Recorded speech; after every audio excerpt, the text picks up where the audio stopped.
Americans have more money sitting in retirement accounts than at any point in human history, and they are yanking it back out faster than at any point in 20 years. Both true. Same 12 months. Somewhere this morning, a guy is staring at a record account balance on his phone and a withdrawal form on the same screen, and his thumb is hovering over the wrong one.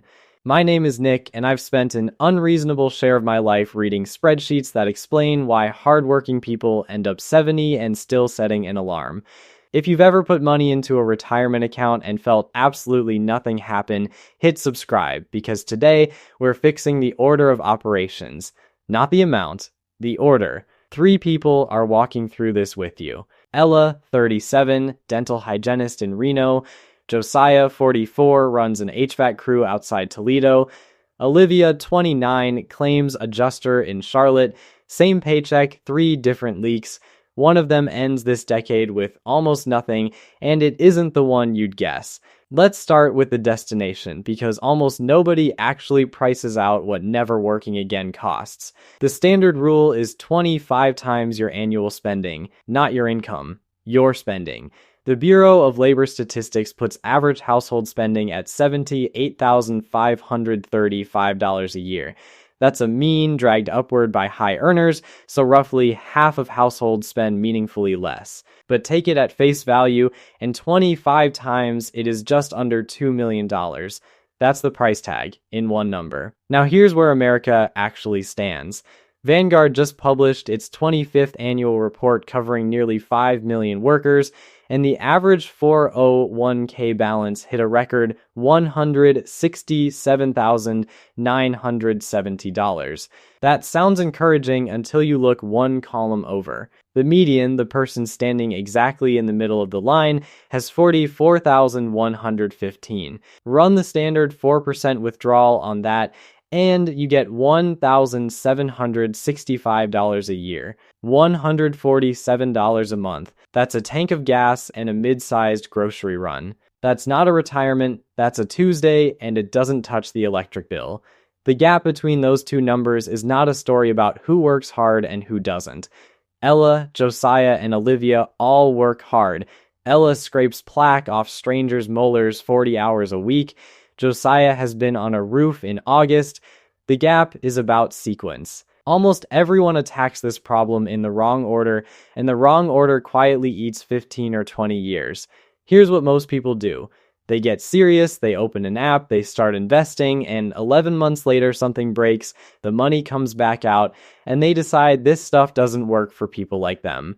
It works fine, it was just plugged into a bucket with holes in it. So 4 of these 5 things aren't investments at all. They're leak repairs. Only the 5th one is about growth, and it only works after the other 4.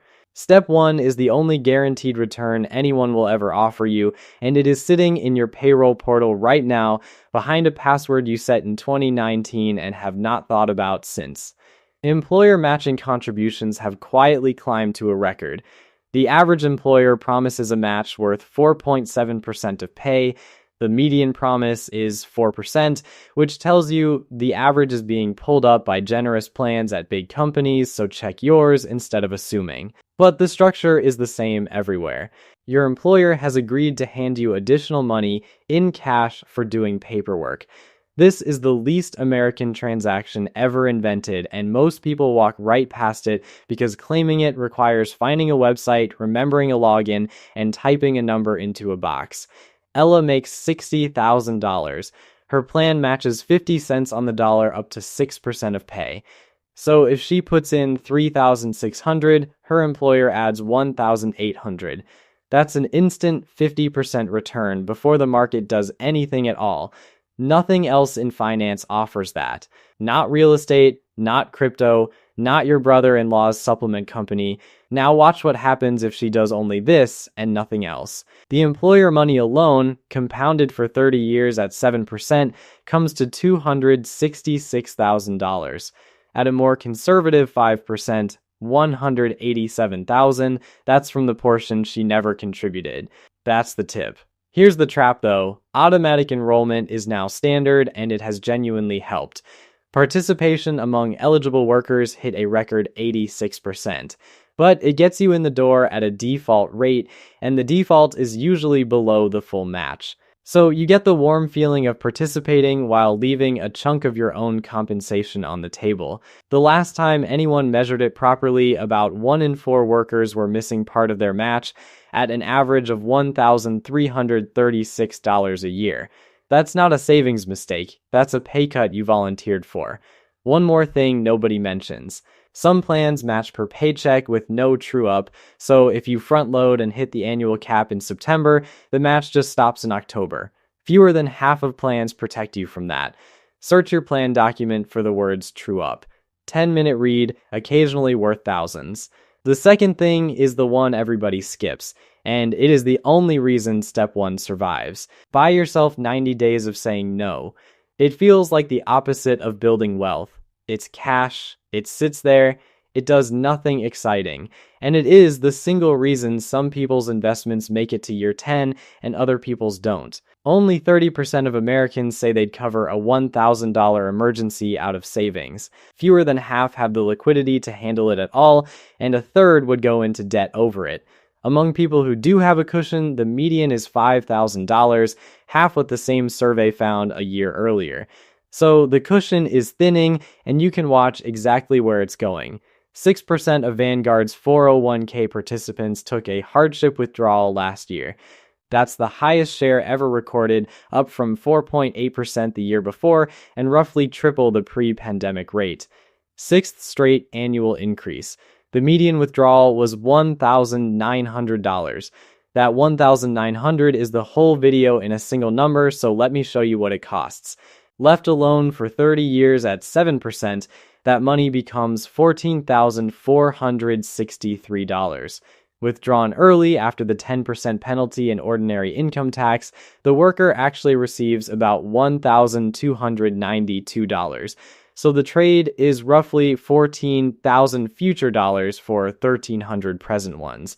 That is the worst exchange rate available in America, and it doesn't even come with an airport pretzel. Josiah made that exact trade. His condenser fan motor went out on the family van, then his daughter needed a crown, and there was no cash anywhere, so he raided the 401k for $2,000 and told himself he'd put it back. Nobody puts it back.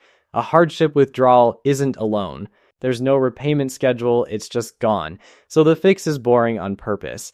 3 to 6 months of expenses in a separate account at a bank you don't have a debit card for. At average household spending, 3 months is about $19,600. That's a big number, and I'm not pretending otherwise, so start with 1 month. 1 month of expenses converts a catastrophe into an inconvenience, and put it somewhere that pays you. The FDIC says the national average savings account yields 0.38%, which is a rounding error with a marketing budget, while high-yield accounts are paying north of 4% right now. On $10,000, that's the difference between $38 a year and about $415. Same money, same access, one phone call. Number 3 is a guaranteed return wearing the costume of a monthly bill. Buy off the 22%.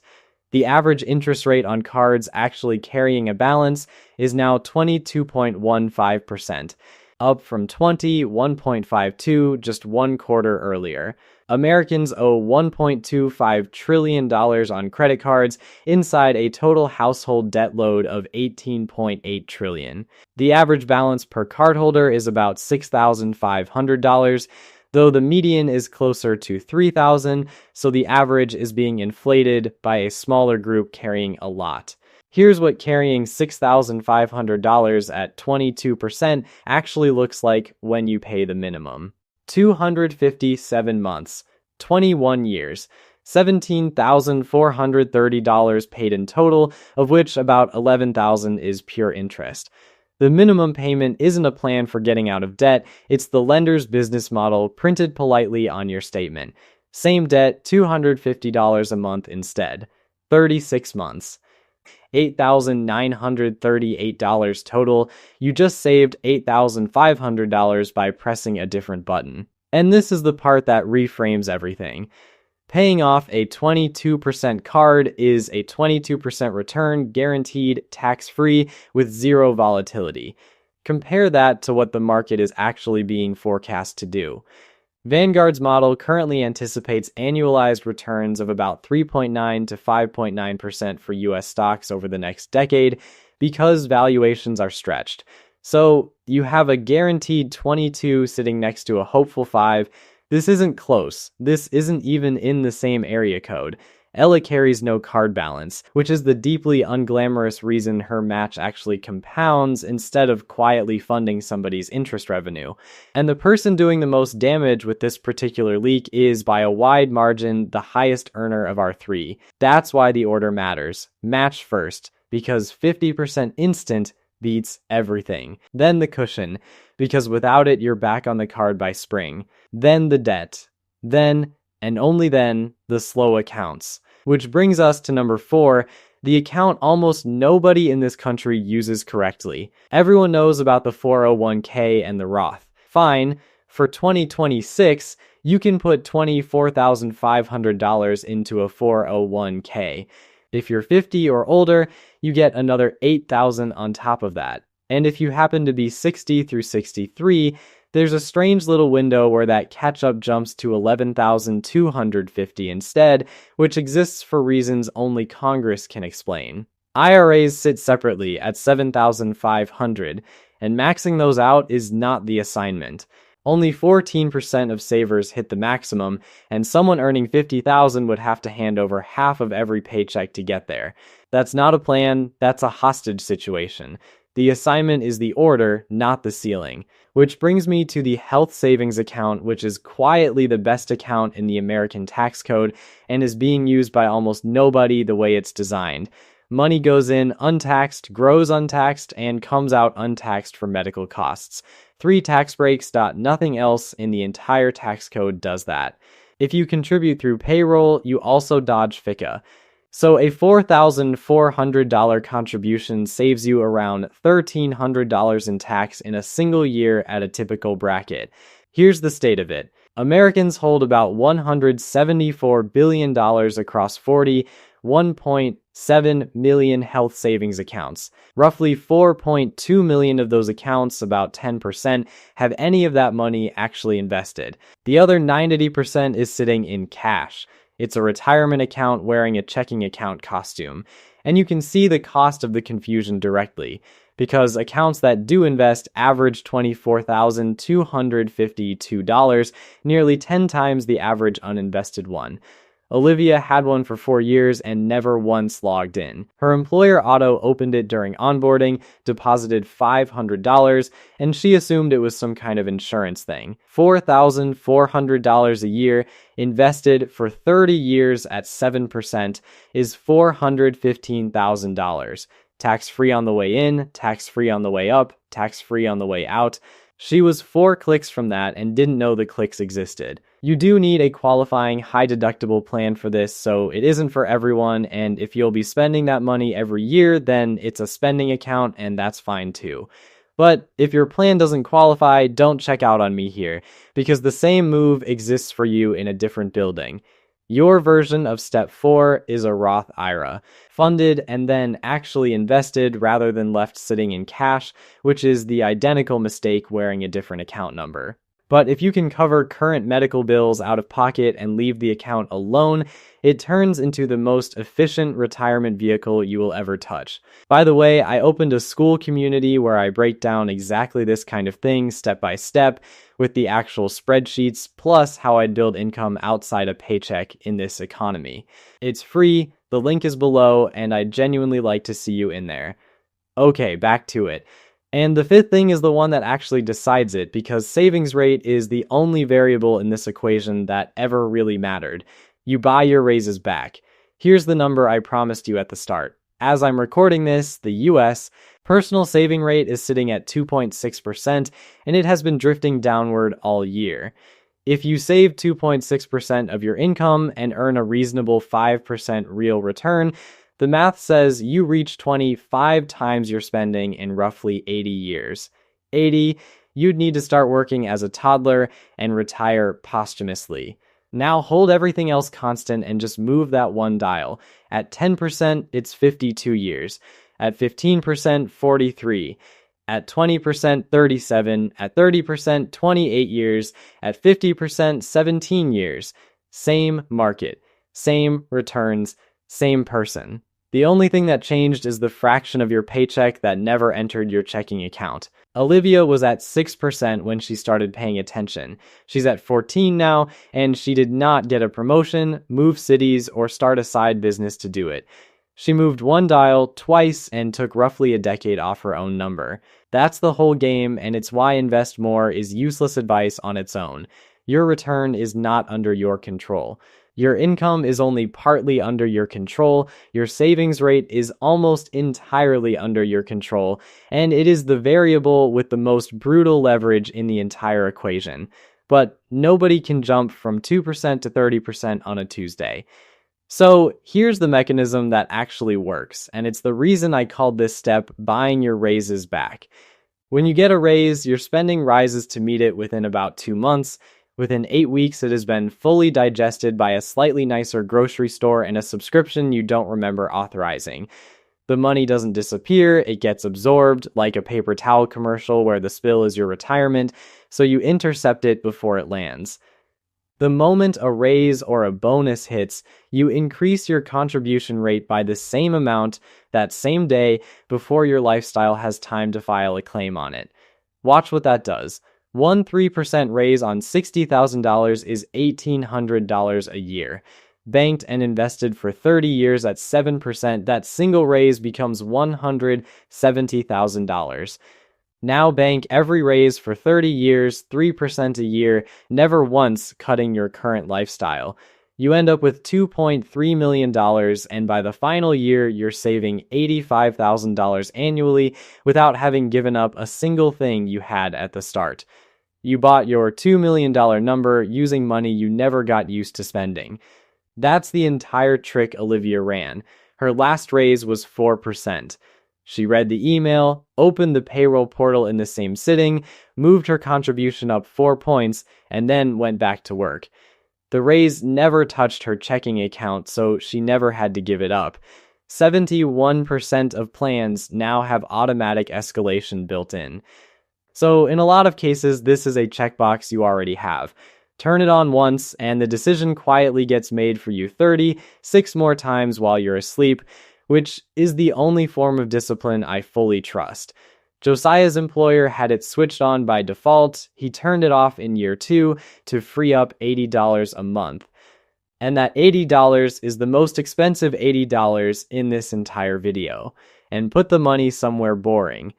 Last year, 79% of actively managed large cap funds underperformed the S&P 500, and over 20 years, about 92% of domestic funds lost to their benchmark.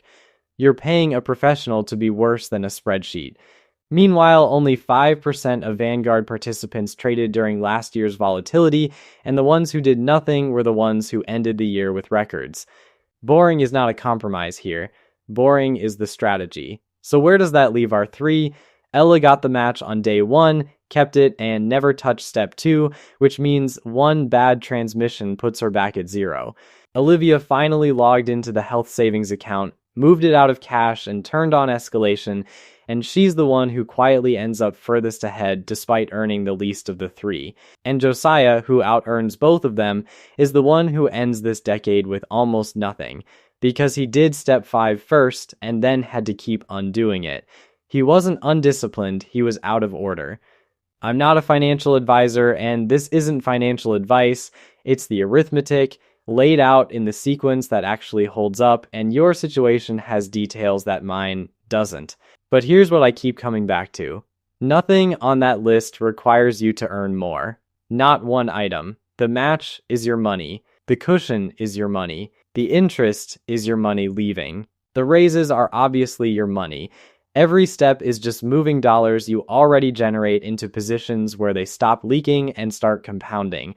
That's the whole mechanism behind a phrase as dramatic as never work again. The system isn't rooting against you exactly, it just isn't designed to explain this to you. Because there's no revenue in a customer who stops paying interest and starts paying attention. So do one thing tonight, and I mean tonight, not this weekend. Open your payroll portal, find your contribution percentage, find whatever your employer matches, and make those two numbers meet. That's the entire assignment. It's the highest return you will ever be offered, and it expires quietly every year you don't claim it. Everything after tonight is just that same move on repeat. Your pay goes up, that number goes up with it, and somewhere in there the arithmetic flips and work becomes something you choose instead of something you owe.